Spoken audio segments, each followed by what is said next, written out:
Merhaba dostlar. Gökyüzü gündemimizde Satürn-Jüpiter kareleri var. Zaman döngüsünü tamamlıyor. Geriye dönüp baktığınızda Ağustos 2024'te başlamıştı her şey. Satürn Balık burcunda, Jüpiter ise İkizlerdeydi. Hayatınızda çözümsüz gibi görünen bazı ikilemlerle karşılaştınız. Karar vermekte zorlandınız. Neye düşüneceğinizi, neye inanacağınızı, hangi yöne ilerlemeniz gerektiğini sorguladınız. Bir ay süren bu ilk kareler sizleri zihinsel, duygusal ve ruhsal anlamda gerdi ve zorladı. Sonra Eylül geldi. Önce Satürn, ardından Jüpiter geri gitmeye başladılar. Dönüşüm askıya alındı. Dış dünyada ilerleyemediğiniz yerlerde iç dünyanıza dönmeniz gerekti. Zihninizde büyüttüklerinizi, kalbinizde bastırdıklarınızı fark ettiniz. Aralık ayında her şey yeniden hareketlendi. Bu kez farklıydı. Aynı kare açılar tekrar sahnedeydi. Satürn hala balıktaydı. Jüpiter ikizlerde. Bu ikinci döngüydü ve Ocak başında sona erdi. Peki şimdi ne oluyor? Şimdi son perde başlıyor. Bu kez hikaye daha güçlü yazılıyor. Çünkü Satürn artık Koç burcunda. Sınavlar artık belirsizlikten değil, harekete geçme zorunluluğundan geliyor. Jüpiter Yengeç burcunda. İnançlarınız artık zihinle değil, kalbinizle ölçülüyor. Bu kez sahnede Neptün de var. Hayallerinizin, inançlarınızın, hatta gerçekliğinizin sınandığı son bir eşiktesiniz. Mayıs sonunda başlayan bu Satürn-Jüpiter kareleri Haziran sonuna kadar devam edecek. Şimdi sizden istenen şey şu. Ağustos ve Aralık'ta neler yaşadığınızı hatırlayın. O dönemlerde neyin içinde sıkıştığınızı, hangi kararları veremediğinizi gözden geçirin. Çünkü şimdi o kararları uygulama zamanı ve bu sefer geri dönüş yok. Çek odasınız efendim. Satürn kısıtlayan ama olgunlaştıran bir gezegendir. Koç burcunda olduğunda ise sizleri bireysel cesaret, liderlik ve kendi yolunuzu çizme konusunda ciddi sınavlardan geçirir. Artık kendi kararlarınızı daha fazla sorguluyor, girişimlerinizin sorumluluğunu tam anlamıyla almak zorunda kalıyor olabilirsiniz. Bir şeyleri başlatmak istiyorsunuz ama her adımda bir engel, bir yavaşlama yaşıyor olabilirsiniz. Bu aslında sizi yıldırmak için değil, daha sağlam temellerle ilerlemenizi sağlamak içindir. Bu dönemde sizden istenen şey sabırla cesur olmak, başladığınız işi yarım bırakmamak, lider olmak ama önce kendinize liderlik etmek. Neptün Koç burcundayken hayalleriniz sadece bir düşünce olmaktan çıkar, harekete dönüşür. Artık ruhsal arayışınız pasif bir bekleyiş değil, aktif bir mücadeleye dönüşebilir. Kendinize şu soruyu sorabilirsiniz. İnandığım şey uğruna savaşmaya hazır mıyım? Bu dönem sizlere ilham verebilir ama aynı zamanda yönünüzü de şaşırtabilir. İnançlarınız, idealleriniz, hayalleriniz, bunlar sizi ileriye taşıyabilir ama gözünüzü kör etmesine izin verirseniz yoldan sapabilirsiniz. Sizden istenen şey sezgilerinize güvenin ama gerçeklikten kopmayın. Hayallerinizi takip edin ama onu bir eylem planına dönüştürün. Jüpiter Yengeç burcunda yücelir. Yani burada son derece güçlüdür. Sizler için duygusal bağlar, ailevi ilişkiler, kökler, geçmiş ve aidiyet konuları üzerinden büyüme fırsatları sunar. Bu dönem aile kurmak, aileyle bağları güçlendirmek, içsel huzuru bulmak ve geçmişi onarmak için çok uygun bir zamandır. Maddi ya da manevi anlamda bolluk arıyorsanız, önce ben nereden geldim sorusunu dürüstçe cevaplamanız gerekir. Jüpiter burada sizlere şunu söyler. Büyümek istiyorsan ait olduğun yeri sahiplen. Şimdi bu üçlü kombinasyon bizden ne istiyor? Gökyüzü bize diyor ki cesaretle yola çık, hayalin için mücadele et ama duygularını ve köklerini unutma. Satürn bireysel liderliğinizin sorumluluğunu almanızı isterken Neptün sizi ilhamla harekete geçirmeye çağırıyor. Jüpiter ise tüm bunları yaparken kendini güvende hissettiğin bir yer inşa et, ait olduğunu hisset diyor. Bu dönemde kendinize şu soruları sormanız çok kıymetli olabilir. Kendi yolumu çiziyor muyum? Hayalim için mücadele edebiliyor muyum? Ait olduğum yerle bağımı koruyor muyum? Eğer bu sorulara dürüst cevap verebilirseniz, gökyüzünün bu güçlü enerjilerini büyüme, olgunlaşma ve ilhamla dolu bir yola dönüştürebilirsiniz. Merhaba koçlar. Mayıs sonunda başlayan ve Haziran sonuna kadar etkili olacak Satürn-Jüpiter kareleri sizler için hem kişilik yapılanmanızda hem de ailevi bağlarınızda derin dönüşümlere kapı aralıyor. Bu döngüde Satürn ve Neptün doğrudan sizin burcunuzda, yani 1. evinizde konumlanmış durumda. Jüpiter ise haritanızın 4. evinde, yani aile, kökler, içsel güvenlik alanlarınızda. Yani bu sefer konu "ben kimim" sorusuna verdiğiniz yanıtla "nereden geldim, kime aitim" sorusu arasındaki gerilim de olacak. Gökyüzü gündemine geçmeden önce minik bir hatırlatma yapmak istiyorum. Kanalıma abone olmayı, videoları beğenmeyi ve sevdiklerinizle paylaşmayı unutmayın. Desteğiniz için teşekkür ederim. Satürn ve Neptün 1. evinizde kimliğinizi yapılandırıyorsunuz. Satürn 1. evinize geldiğinde evren sizden şunu ister: gerçek seni inşa et. Dışarıdan güçlü, girişken, lider gibi görünseniz de içsel çatlaklar varsa Satürn tam olarak oraya dokunur.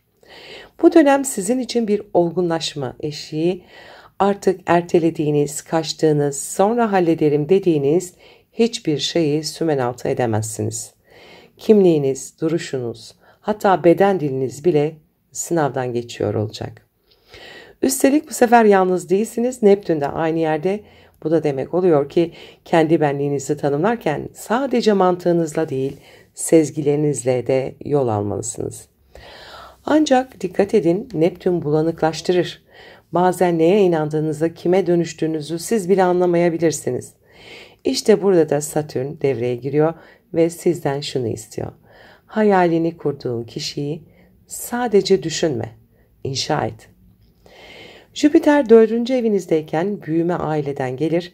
Ev, yuva, anne, baba, geçmiş, çocukluk temaları üzerinden içsel güvenliğinizi inşa etme zamanı. Belki taşınmak istediniz, belki ev içinde büyük kararlar aldınız, belki de aile ilişkilerinizde büyüme ve yüzleşme yaşadınız. Ama şimdi bu alan bir büyüme fırsatından çok bir gerilim alanına dönüşüyor. Çünkü Jüpiter'in koruyup büyütmek istediği şeyle Satürn'ün sizi yapılandırmak için parçalamaya çalıştığı kimlik çatışabilir. Ailenizin sizden beklentileriyle sizin kim olmak istediğiniz uyuşmayabilir. İçsel huzur arayışınızla dışsal sorumluluklarınız çarpışabilir. Bu süreçte sizden istenen şey köklerinizi reddetmeden kendi kimliğinizi inşa etmek. Ne aileniz için kendinizi yok edin, ne de bireyselleşme adına aidiyetlerinizi yıkın. Bu dengeyi kurmak hem ruhsal hem de fiziksel olarak sizi büyütecek. Peki ne yapmalısınız? Kim olmak istediğinizi netleştirin. Ama bu hayal somut kalmasın. Adım adım inşa edilmeli. Ailenizle olan ilişkilerinizi gözden geçirin. Onlara duyduğunuz sevgiyle kendi sınırlarınızı ayırın. Fiziksel bedeninize dikkat edin. 1. ev sağlığı da anlatır. Yorgunluklarınızın ardından duygusal ve ruhsal nedenler olabilir. Yeni bir başlangıç için içsel temizlik şart. Evinizi sadeleştirin, ailenizle konuşun, kendinize bir aidiyet alanı kurun. Gökyüzü sizi yalnızca zorlamak için değil, olgunlaştırmak için bu açıları gönderiyor. Kendinizi daha net tanımladığınız, geçmişinizi kabul edip geleceğinizi yapılandırdığınız bir dönemdesiniz. Ve siz sevgili yükselen koçlar, cesaretin gezegeni Mars'ın çocuklarısınız. Bu mücadeleye hazırsınız. Yeter ki kendinize dürüst olun ve sorumluluktan kaçmayın. Merhaba boğalar. Haziran 2025 gökyüzü Sizleri içsel dünyanızda derin bir yolculuğa davet ediyor. Satürn ve Neptün haritanızın en gizemli alanı olan 12. evinizde, Jüpiter ise 3. evinizde, yani zihin, iletişim, yakın çevre ve kardeşlerle ilgili konularda etkili. Ve bu güçlü kare sizleri görünmeyenle görünen bilinçaltınızda düşünce yapınız, ruhsal izolasyonla sosyal iletişim arasında bir denge kurmayı zorluyor. Gökyüzü gündemine geçmeden önce minik bir hatırlatma yapmak istiyorum.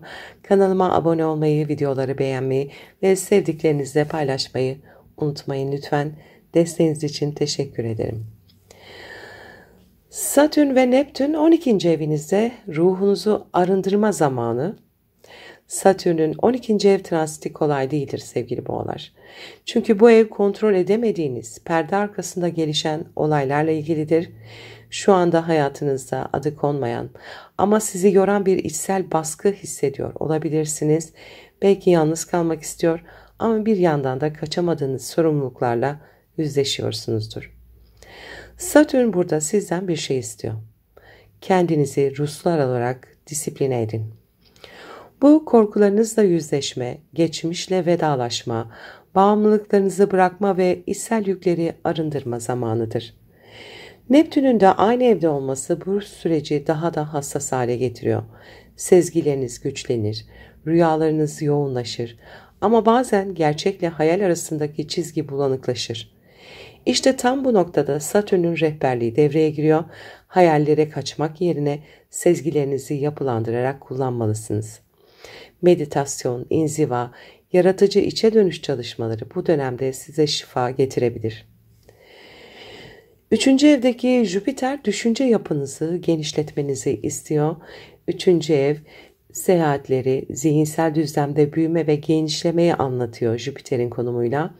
Bu dönemde bol bol öğrenmek, yazmak, konuşmak, yakın çevreyle temas kurmak istiyorsunuz. Ancak kare açı bu iki alan arasında bir gerilim oluşturuyor. İç dünyanızda dış dünyanız çelişiyor olabilir. Bir yandan yalnız kalmaya ihtiyaç duyarken bir yandan da fikirlerinizi paylaşmak, anlatmak, anlaşılmak istiyorsunuz.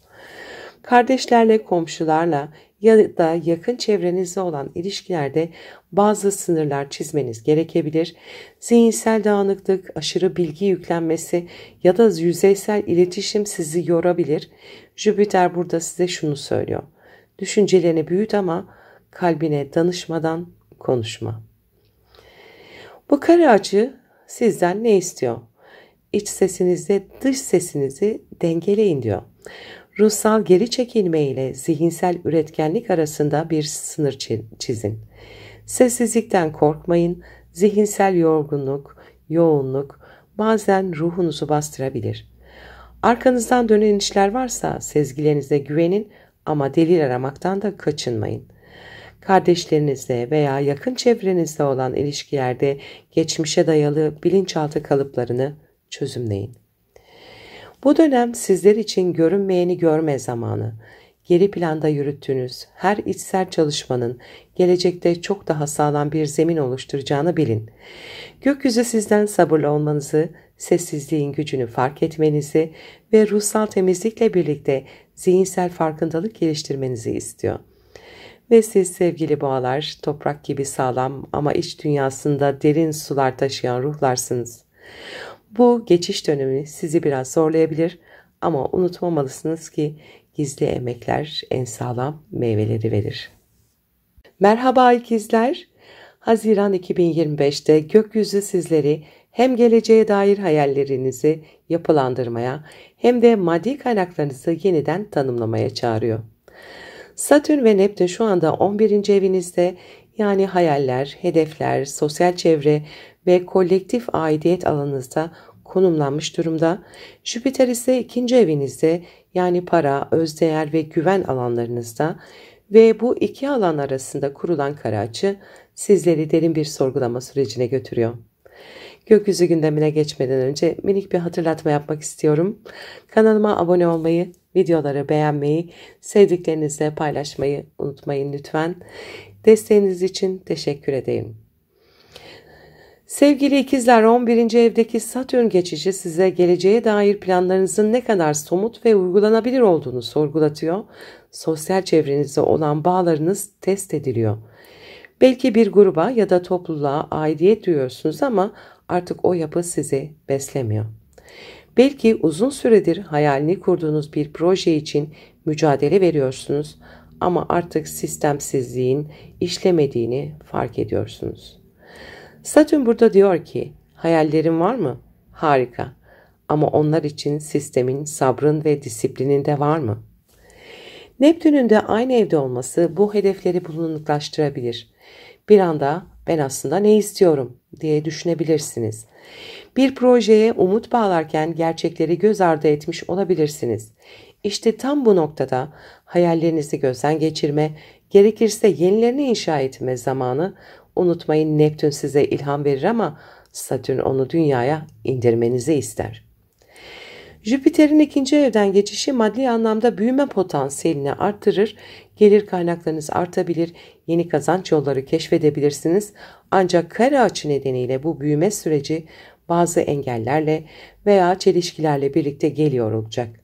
Sahip olduğunuz değerlerle hedefleriniz arasında bir çatışma olabilir.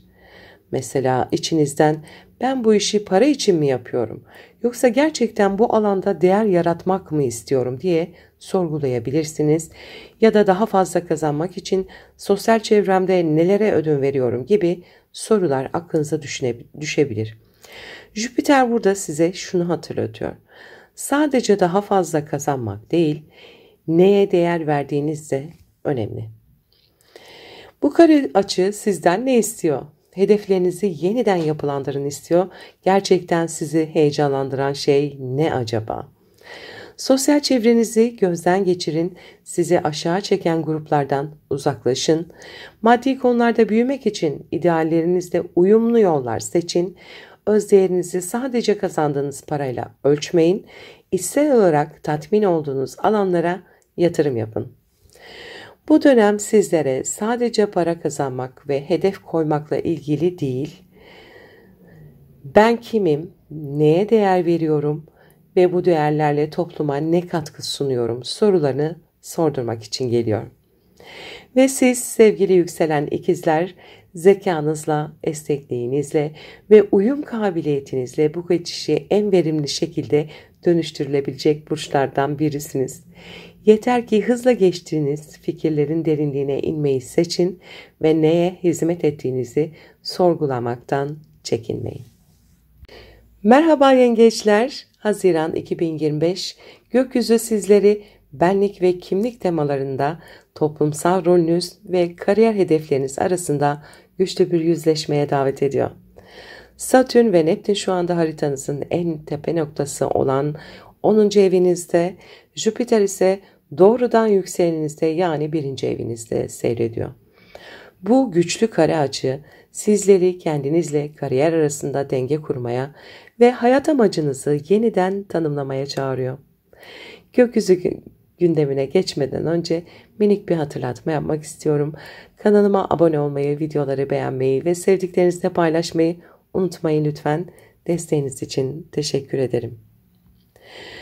10. evdeki ve Satürn ve Neptün toplumsal rolünüz şekil değiştiriyor diyor. Satürn'ün 10. evdeki transiti kolay değildir sevgili yengeçler. Çünkü bu ev kariyeriniz, toplumdaki imajınız, sorumluluklarınız ve uzun vadeli hedeflerinizi temsil eder. Şu anda iş hayatınızda büyük bir yapılandırma sürecine giriyorsunuz. Belki de şimdiye kadar kurduğunuz statü artık sizi beslemiyor olabilir.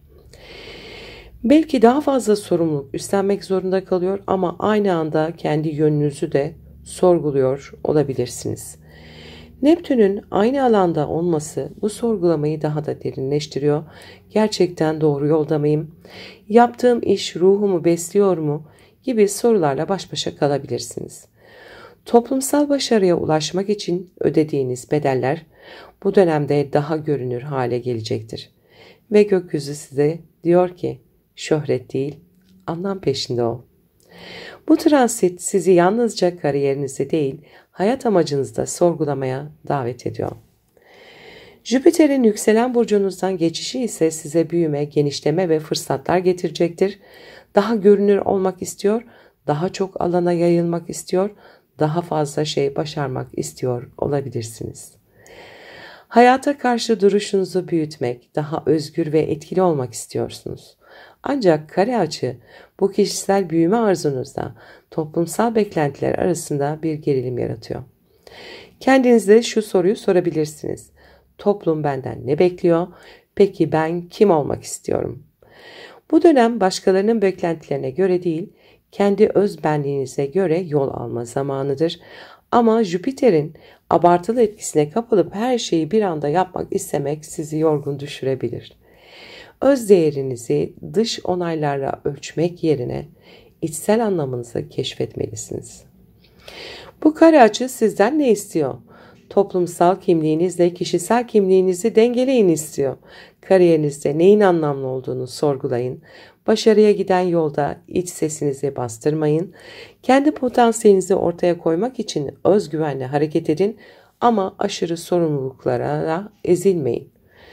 Statü yerine tatmin odaklı bir yol seçin. Sevgili yengeçler, duygusal zekanız, sezgileriniz ve köklenme ihtiyacınızla tanınırsınız ama bu gökyüzü sizden, duygularınızdan bir yön pusulası yaratın ve o pusulayla dünyaya açılın diyor. Kariyeriniz değişiyor olabilir, belki de yepyeni bir rol üstleniyorsunuz ama önemli olan bu yolun sizi kim olduğunuzla buluşturmasıdır. Merhaba aslanlar. Haziran 2025'te gökyüzü sizleri derin ve dönüşümsel bir içsel sorgulama sürecine davet ediyor. Satürn ve Neptün şu anda 9. evinizde, yani inanç sistemleriniz, dünya görüşünüz, akademik ve felsefi alanlarda. Jüpiter ise 12. evinizde, yani bilinç dışı dünyanızda, geri planda kalan konularda ve içsel maneviyat alanınızda konumlanıyor. Bu kare açı sizleri dış dünyaya değil, iç dünyanıza yönelmeniz için güçlü bir şekilde itiyor. Gökyüzü gündemine geçmeden önce minik bir hatırlatma yapmak istiyorum. Kanalıma abone olmayı, videoları beğenmeyi ve sevdiklerinizle paylaşmayı unutmayın lütfen. Desteğiniz için teşekkür ederim. 9. evdeki Satürn transiti sizlere neye inanıyorsunuz ve bu inançlarla ne inşa ediyorsunuz sorusunu yöneltiyor. İnançların gerçeklik testi yani. Uzun zamandır benimsediğiniz düşünce kalıpları artık işlemez hale gelebilir. Daha önce savunduğunuz felsefeler, ideolojiler ya da yaşam tarzınız şu anda gerçek sınavlardan geçiyor. Sizler lider doğasındasınız ama artık bilgeliğe dayanan bir liderliğe geçiş yapmanız gerekiyor. Neptün'ün aynı evde olması ise bu geçişi sisli hale getirebilir. Gerçek bilgiyle yanılsama arasındaki çizgi bulanıklaşabilir. Spiritüel konulara, yabancı kültürlere, felsefi öğretilere ilginiz artabilir ama seçici olmalısınız. Çünkü gökyüzü siz diyor ki sadece bilmek değil, anlamak ve uygulamak da gerek. Jüpiter'in 12. evdeki konumu iç dünyanızı büyütme potansiyelini beraberinde getiriyor. Bu dönem fark edilmeden çalışan güçlü içsel mekanizmaları barındırıyor olacak. Rüyalarınız artabilir, sezgileriniz güçlenebilir. Ancak 12. ev aynı zamanda geri plandaki korkular, bastırılmış arzular ve gizli düşmanlıklarla da ilgilidir. Bu geçiş sizlere yalnız kalma, içsel olarak kendinizi yenileme ihtiyacını vurguluyor. Ancak Satürn'le yaptığı kare açı bu yalnızlık halini zaman zaman baskılayıcı ya da karanlık hale getirebilir. Gizli korkular ortaya çıkabilir, bastırdığınız duygularla yüzleşmek zorunda kalabilirsiniz. Ama bilin ki bu yüzleşme sizi özgürleştirmek için geliyor. Bu kare açı sizden ne istiyor?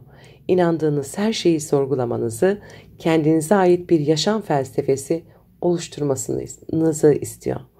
Yüzeysel bilgi değil, içselleştirilmiş bilgelik sizi güçlendirecek.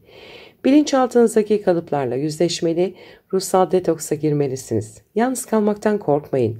Bu dönem içsel sessizlikle yeniden doğma zamanı. İnançlarınızı uygulamaya dökmeden önce test etmeyi unutmayın. Siz sevgili aslanlar kalpten yaşarsınız ve yaşam enerjinizi dünyaya cömertçe sunarsınız. Ama şimdi gökyüzü diyor ki, kendi ışığını keşfetmeden başkalarını aydınlatamazsın. Bu dönem sizlere liderliğin sadece sahnede değil, ruhunuzun derinliklerinde de gerçekleştiğini öğretecek. Merhaba Başaklar, Haziran 2025'te gökyüzü sizleri derin dönüşümlerle, finansal ortaklıklarla ve dostluk bağlarıyla yüzleşmeye çağırıyor. Satürn ve Neptün şu anda 8. evinizde, yani krizler, dönüşümler, paylaşılan kaynaklar ve psikolojik derinlikler alanında. Jüpiter ise 11. evinizde, yani sosyal çevreniz, dostluklarınız ve hayal ettiğiniz gelecek planlarınızla ilgili alanda ilerliyor. Bu kare açı sizleri hem içsel dönüşüm hem de toplumsal hedefleriniz konusunda önemli bir denge kurmaya davet ediyor. Gökyüzü gündemine geçmeden önce minik bir hatırlatma yapmak istiyorum. Kanalıma abone olmayı, videoları beğenmeyi ve sevdiklerinizle paylaşmayı unutmayın lütfen. Desteğiniz için teşekkür ederim. 8. evdeki Satürn transiti sizleri özellikle maddi ve duygusal paylaşımlar konusunda sınavlardan geçiriyor. Ortaklı borçlar, miraslar, banka kredileri ya da derin bağlarınızla ilgili ciddi sorumluluklar üstleniyor olabilirsiniz. Kontrolü kaybetmekten korkabilir, güven sorunlarıyla baş başa kalabilirsiniz. Ama bu transit size şu mesajı veriyor. Kendinizi güvende hissetmek için önce kendi gücünüzle yüzleşin.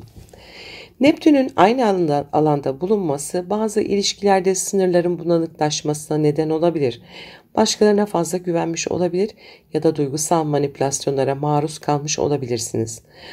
Artık kiminle neyi paylaştığınızı, hangi bağların size iyi geldiğini seçmek zorundasınız. Bu alan sizi ruhsal olarak da bir arınmaya götürüyor.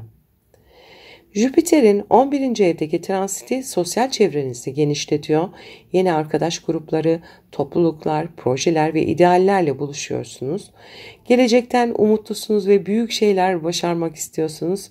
Ancak 8. evden gelen kare açı bu hayallerin maddi ya da duygusal bir bedeli olduğunu hatırlatıyor olacak. Bir topluluğa ait olmak için kendi değerlerinizden ödün veriyor olabilir misiniz?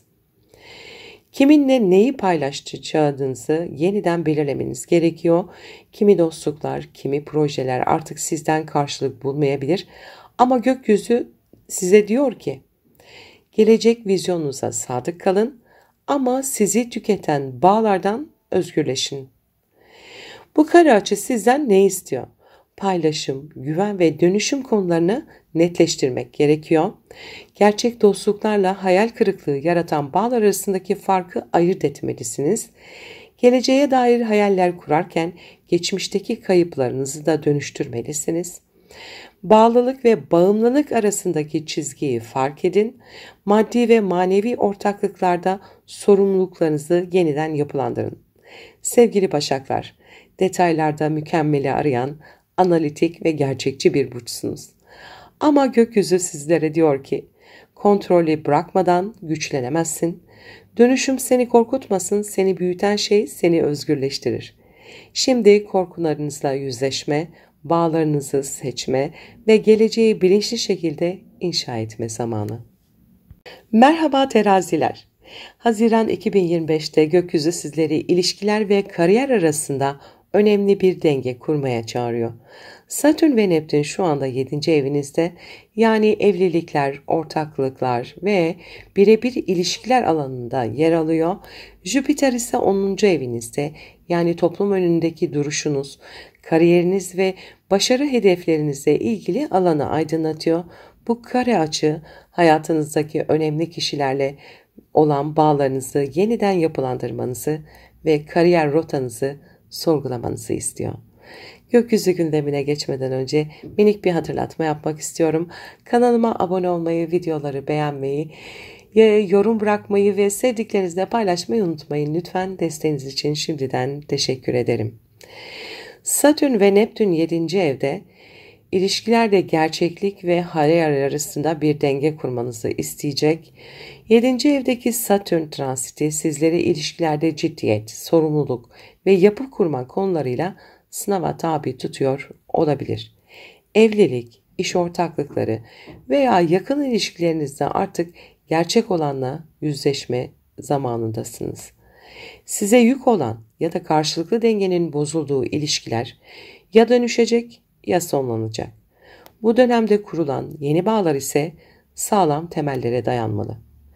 Neptün'ün de aynı evde olması bazı ilişkilerde belirsizlikler ya da idealleştirme eğilimini arttırabilir. Gözünüzde büyüttüğünüz kişiler hayal kırıklığı yaratabilir ya da siz kendi isteklerinizi yok sayıyor olabilirsiniz. Ama gökyüzü sizden dürüstlük, netlik ve içtenlik istiyor. Jüpiter'in 10. evdeki transiti kariyer alanında büyük fırsatlar sunuyor. Toplum önünde görünür hale gelmek, terfi etmek, alan değiştirmek ya da kendinizi güçlü bir projeyle ifade etmeniz mümkün. Ancak Satürn ve Neptün'den gelen kare açı bu büyümenin bir bedeli olduğunu hatırlatıyor. Partneriniz ya da yakın çevreniz bu değişimlerin hızına ayak uyduramayabilir. İş ve özel yaşam arasında bir denge kurmanız şart. Ayrıca kariyer hedeflerinizi başkalarının onayına göre değil, kendi değerlerinize göre belirlemeniz gerekiyor.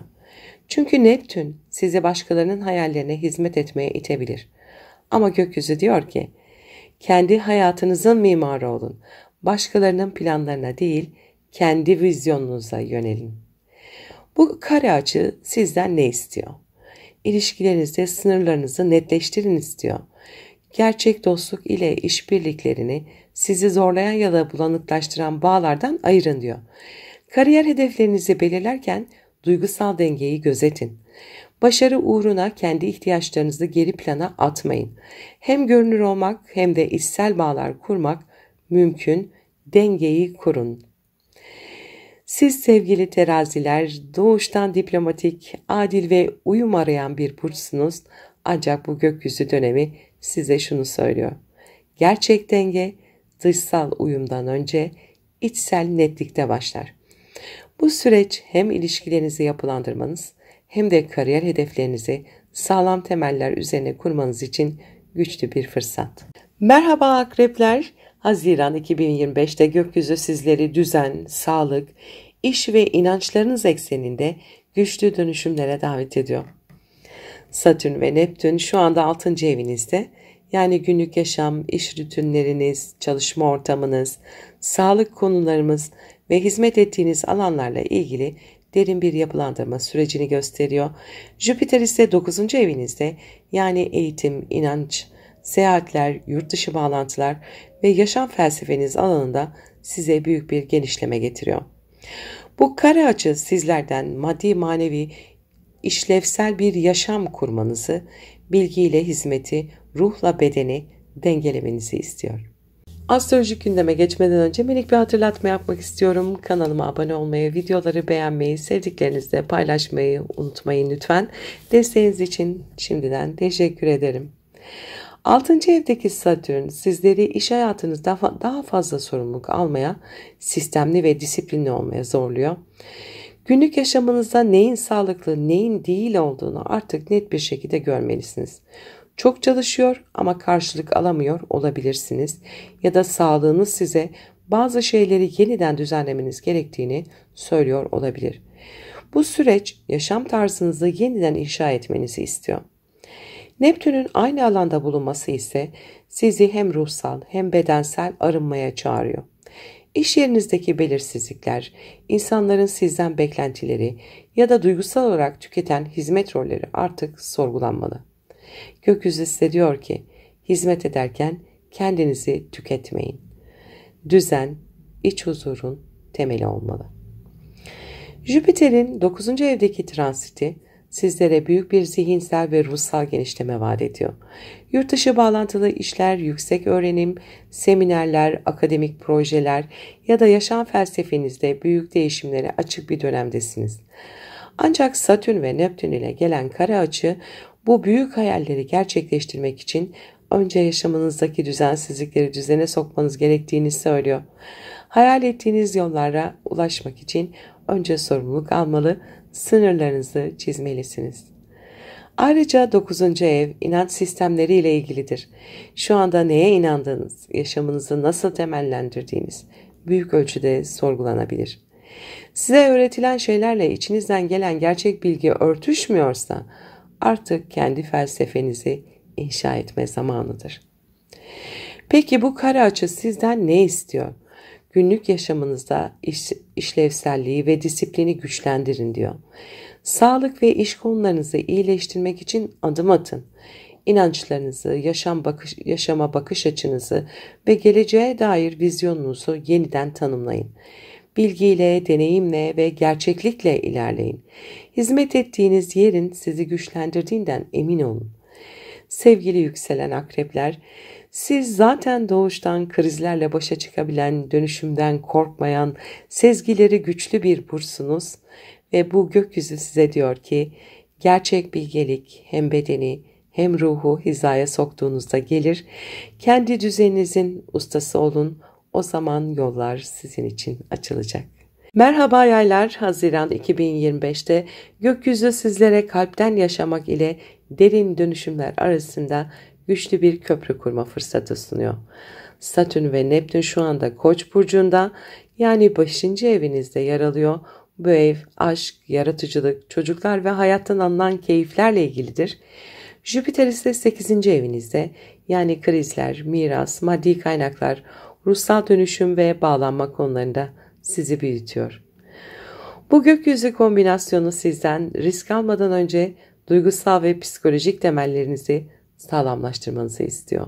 Astrolojik gündeme geçmeden önce minik bir hatırlatma yapmak istiyorum. Kanalıma abone olmayı, videoları beğenmeyi, sevdiklerinizle paylaşmayı ve yorum bırakmayı unutmayın lütfen. Desteğiniz için teşekkür ederim. Satürn'ün 5. evdeki transiti sizden aşk ilişkilerinizde ciddiyet, sorumluluk ve kalıcılık talep ediyor. Artık geçici hevesler değil, uzun vadeli bağlar kurmak istiyorsunuz. Ancak bu süreçte kalbinizi kapatmak yerine duygularınızda sağlıklı sınırlar çizmeyi öğrenmelisiniz. Yaratıcılığınız da sınanıyor olabilir. Üretmek istiyor ama motivasyon bulamıyor olabilirsiniz. Neptün'ün aynı evde olması sizi ilhamla doldururken aynı zamanda belirsizlikler de yaratabilir. Gerçekten ne istediğini bulmak için içinizde dönmeniz gerekecek. Jüpiter'in 8. evdeki transiti sizi ruhsal olarak derinleştiriyor. Psikolojik çözülmeler, finansal ortaklıklar, miraslar, vergi ve borç konuları bu dönemde gündeminizde olabilir. Ancak bu alanlarda büyüme önce bazı yüzleşmeleri gerektiriyor. Kendinizi başkasına teslim etmek, güvenmek ya da bazı bağımlılıklardan kurtulmak gibi temalarla karşılaşabilirsiniz. Jüpiter'in bu alanlardaki büyütücü etkisi sizleri dönüşüme çağırırken Satürn ve Neptün'ün kare açısıyla birlikte bu süreç biraz karmaşık ilerleyebilir. İçsel korkular, belirsizlikler ya da geçmiş travmalar sizi durdurmaya çalışabilir. Ama unutmayın, gerçek güç en kırılgan yerinizden geçer. Peki bu kare açı sizden ne istiyor? Aşk hayatınızda netlik istiyor ve sorumluluk alın diyor. Yaratıcı projelerinizi somutlaştırın. Risk almadan önce duygusal bağlarınızı ve finansal güvencenizi gözden geçirin. Kendi derinliğinizle yüzleşin, korkularınızı dönüştürün. Sahici bağlılıklar kurmak için önce kendi gücünüzle temas kurun. Sevgili yaylar, siz özgürlüğü keşfetmeyi ve hayatın anlamını bulmayı seven bir burçsunuz. Bu kare açı size şunu söylüyor. Gerçek özgürlük duygusal cesaretten geçer. Kendinize sadık kaldığınızda hem aşkı hem güveni hayatınıza çekersiniz. Merhaba oğlaklar, Haziran 2025'te gökyüzü sizleri içsel güvenliğiniz ve dışsal ilişkileriniz arasında güçlü bir denge kurmaya çağırıyor. Satürn ve Neptün şu anda Koç burcunda, yani 4. evinizde yer alıyor. Bu alan kökler, aile, ev, iç dünyanız ve geçmişle ilgili temaları temsil eder. Jüpiter ise Yengeç burcunda, yani 7. evinizde bulunuyor. Burası ise evlilik, ortaklıklar, işbirlikleri ve önemli ilişkiler alanını kapsıyor. Bu üçlü açı kombinasyonu hem ailevi sorumluluklarınızla yüzleşmenize hem de ilişkilerde büyümenizi sağlamak adına güçlü bir kapı aralıyor. Gökyüzü gündemine geçmeden önce minik bir hatırlatma yapmak istiyorum. Kanalıma abone olmayı, videoları beğenmeyi, sevdiklerinizle paylaşmayı unutmayın lütfen. Desteğiniz için şimdiden teşekkür ederim. Satürn'ün 4. evdeki transiti sizlerden ailevi temellerinizi yeniden yapılandırmanızı istiyor. Ev hayatınızda ya da geçmişle ilgili konularda ciddi kararlar almanız gerekebilir. Bu ev değişikliği ebeveynlerle ilgili sorumluluklar ya da içsel bir yalnızlık hissiyle yüzleşebilirsiniz. Sizi aşağı çeken ailevi dinamikleri fark etmeniz ve sınırlar koymanız artık bir zorunluluk. Neptün'ün de bu alanda bulunması aile içinde net olmayan durumları, belirsiz beklentileri ve duygusal karmaşaları gündeme getirebilir. Geçmişte üzerinizde bırakılan izler bugünkü seçimlerinizi etkiliyor olabilir. Gökyüzü size diyor ki, kendiniz için yeni bir içsel temel inşa edin, gücünüzü geçmişten değil, bugünden alın. Jüpiter'in 7. evdeki transiti sizlere ilişkiler alanında önemli fırsatlar sunuyor. Yeni işbirlikleri, evlilik planları ya da bir ilişkide derinleşme arzusu bu dönemin ana temaları olabilir. Ancak bu büyüme Satürn ve Neptün'ün etkisiyle ciddi bir içsel temizlik gerektiriyor. Sizi gerçekten destekleyen, sizinle büyüyen ilişkiler mi kuruyorsunuz? Yoksa geçmişin izlerini taşıyan bağlara mı tutunuyorsunuz? Bu sorular Haziran ayı boyunca sık sık gündeme gelebilir. Peki bu kare açı sizden ne istiyor? Ailevi sorumluluklarınızı netleştirin. Geçmişten getirdiğiniz yüklerden özgürleşin istiyor. İç dünyanızı güçlendirin, sınırlarınızı yeniden belirleyin. Sağlıklı ve büyüten ilişkiler kurmak için önce duygusal sağlamlık geliştirin. Hem ailevi hem birebir ilişkilerde denge kurmayı öğrenin. Eski aidiyetleri bırakın, yeni ve daha sağlam bağlara yer açın diyor. Sevgili oğlaklar, siz zaten disiplinli, sorumluluk sahibi ve hedef odaklı bir burçsunuz. Ancak bu süreç sadece başarıya değil, iç huzuruna da odaklanmanız gerektiğini söylüyor. Gerçek başarı içsel huzurla inşa edilen ilişkilerle başlar. Gökyüzü şimdi sizden hem evinizde hem kalbinizde sağlam bir temel kurmanızı istiyor. Merhaba kovalar. Haziran 2025'in bu güçlü gökyüzü görünümü sizleri zihinsel kalıplarınızla, iletişim şeklinizle ve günlük yaşam düzeninizle yüzleştiriyor. Satürn ve Neptün şu anda Koç burcunda, yani 3. evinizde bulunuyor. Bu ev düşünce tarzınız, yakın çevrenizle ilişkileriniz, kardeşler, kısa yolculuklar ve günlük iletişim dilinizle ilgilidir. Jüpiter ise Yengeç burcunda, yani 6. evinizde yer alıyor. Bu da sağlık, iş ortamı, rutinler, hizmet alanları ve görev bilinciyle doğrudan ilişkilidir. Bu kare açı sizden zihinsel yüklerinizi temizleyerek sağlıklı ve verimli bir hayat düzeni kurmanızı istiyor. Astrolojik gündeme geçmeden önce minik bir hatırlatma yapmak istiyorum. Kanalıma abone olmayı, videoları beğenmeyi, sevdiklerinizle paylaşmayı unutmayın lütfen.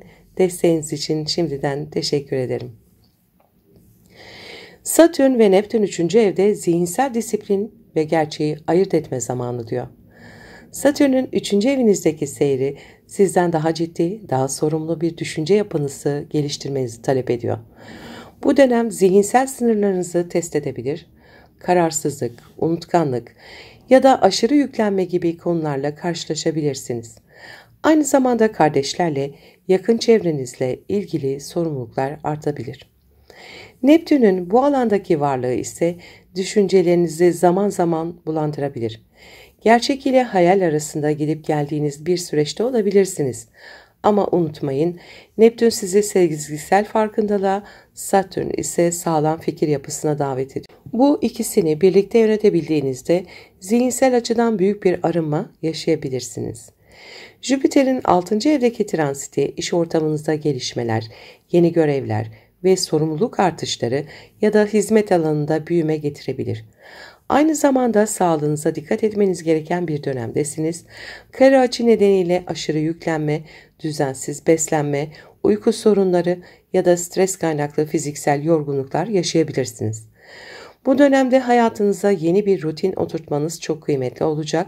Günlük yaşamda sizi yoran döngüleri fark etmeli ve zihinsel kalabalıkları sadeleştirmelisiniz. Jüpiter burada küçük görünen detayların aslında büyük dönüşümler yaratabileceğini gösteriyor. Peki bu kare açı sizden ne istiyor? Düşünce şeklinizi disipline etmenizi, zihinsel yüklerinizi ayıklamanızı istiyor. Yakın çevreyle olan ilişkilerde sağlıklı sınırlar belirleyin, rutinlerinizi yeniden düzenleyin, bedeninize özen gösterin, aşırı görev yük üstlenmeyin, iş yaşam dengenizi kurun, hayatınıza zihinsel ve fiziksel temizlik getirin. Sevgili kovalar, siz değişimi yöneten, ilerici, düşünceyi savunan bir burçsunuz ama şimdi gökyüzü sizden önce kendini toparla, sonra dünyayı değiştir diyor. Gerçek özgürlük sadeleşmiş bir zihinden ve dengelenmiş bir bedenden geçer. Haziran 2025 sizin için bu sadeleşmeyi mümkün kılan güçlü bir dönem olabilir. Merhaba balıklar, Haziran 2025 sizlere maddi güvenliğinizi yeniden yapılandırmanız ve yaratıcılığınızı derinleştirmeniz için güçlü fırsatlar sunuyor. Satürn ve Neptün şu anda Koç burcunda, yani 2. evinizde yer alıyor. Bu ev maddi güvenlik, değerleriniz ve kaynaklarınızla ilgilidir. Jüpiter ise Yengeç burcunda, yani 5. evinizde yer alıyor. Bu alan ise aşk, yaratıcılık, hobiler ve kişisel keyiflerle ve çocuklarla ilişkilidir. Bu kare açı sizleri hem maddi alanda gerçekçi bir yaklaşım benimsemeye hem de içsel yaratıcılığınızı keşfetmeye yönlendiriyor. Astrolojik gündeme geçmeden önce minik bir hatırlatma yapmak istiyorum.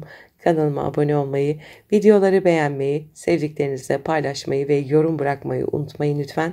Desteğiniz için şimdiden teşekkür ederim. Satürn'ün 2. evdeki geçişi maddi güvenlik arayışınızı derinlemesine gözden geçirmenizi istiyor. Bu dönem parasal kaynaklarınızı sağlamlaştırma, bütçenizi düzenleme ve değerlerinizle uyumlu bir yaşam tarzı oluşturma zamanı. Ancak Neptün'ün de burada yer alması bazen finansal konularda belirsizlik yaşamanıza neden olabilir. Gerçekle hayal arasındaki çizgi maddi beklentilerinizde karmaşık duygulara yol açabilir.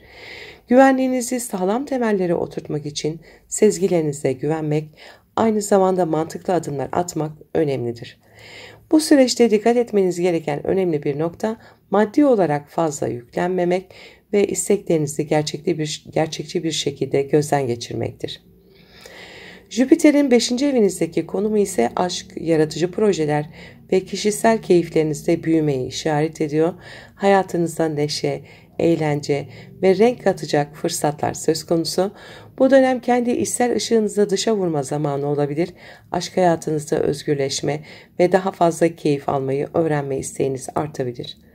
Ancak Satürn ve Neptün'ün kare açı yapması yaratıcılığınızda bazı engelleri aşmanızı gerektirebilir. Bazı belirsizlikler ve kayıplarla yüzleşmeniz gerekebilir. Ancak unutmayın, bu süreç sonunda sadece yaratıcı gücünüzü değil, aynı zamanda yaşamınıza duyduğunuz güveni de arttırabilirsiniz. Peki bu kare açı sizden ne istiyor? Maddi güvenliğinizi sağlamlaştırın, ancak aşırı risk almaktan kaçının istiyor. Değerlerinize sadık kalarak ihtiyaçlarınızı karşılayın. Aşk ve yaratıcılık alanlarında daha fazla risk almaktan korkmayın, ancak duygusal dengeyi kaybetmeyin diyor. Sezgilerinizi ancak gerçekçi düşüncelerle birleştirerek ilerleyin diyor. İçsel gücünüzü yeniden keşfedin ve yaratıcılığınızı hayata geçirin. Sevgili yükselen balıklar, siz duygusal derinlikleri hissedebilen sezgisel bir burçsunuz. Ancak Haziran 2025 size sezgilerinizi somutlaştırarak gerçek dünyada güven yaratma fırsatı sunuyor. Gerçek özgürlük, içsel gücünüzü ve yaratıcı potansiyelinizi fark etmenize gelir. Gökyüzü şimdi sizden hem maddi alanlarda sağlam bir temel kurmanızı hem de aşk ve yaratıcılıkta içsel özgürlüğünüzü keşfetmenizi istiyor.